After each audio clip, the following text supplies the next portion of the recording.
أهلين شباب، اليوم مع بعض راح أوريكم اللي هو الباور سبلاي من ايروكول اللي هو LUX و RGB 750 واط. تابعوني.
هذا هو الباور سبلاي. راح اوريكم الاشياء الثانية.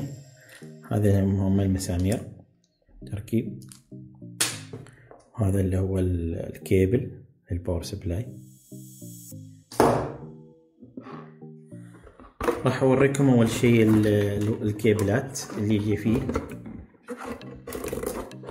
هذول طبعا هذا يخبرك انه هو كفاءته 88%، وهذا اللي هنا يخبرك انه هنا في RGB يمديك تعمل، وهذا يقول لك انه هنا يقدر يدخل الهواء بنسبة 30% زيادة. وهنا اللي هو الإضاءات، تقدر تتحكم من الخلف إضاءات RGB.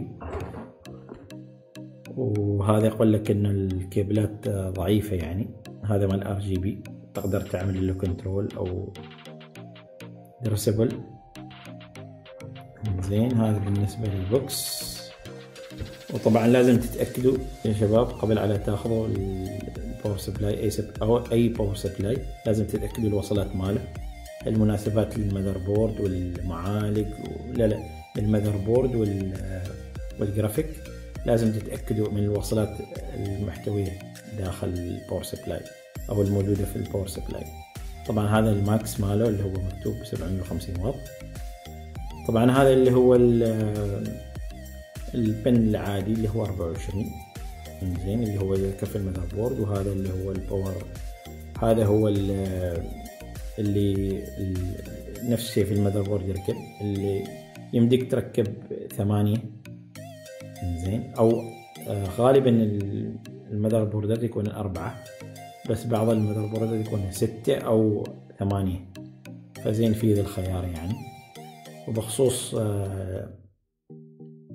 وبخصوص اسمه الجرافيك كارد، هذا خاص الجرافيك كارد ممتاز مهيئ، تقدر تركب اي شيء. طبعا هذا للاستخدام القديم باتا، اللي هن الهارد ديسكات القديمة، او مثلا بعض الوصلات تحتاج هذه الوصلة يعني. وطبعا هذه يمديك تعمل 5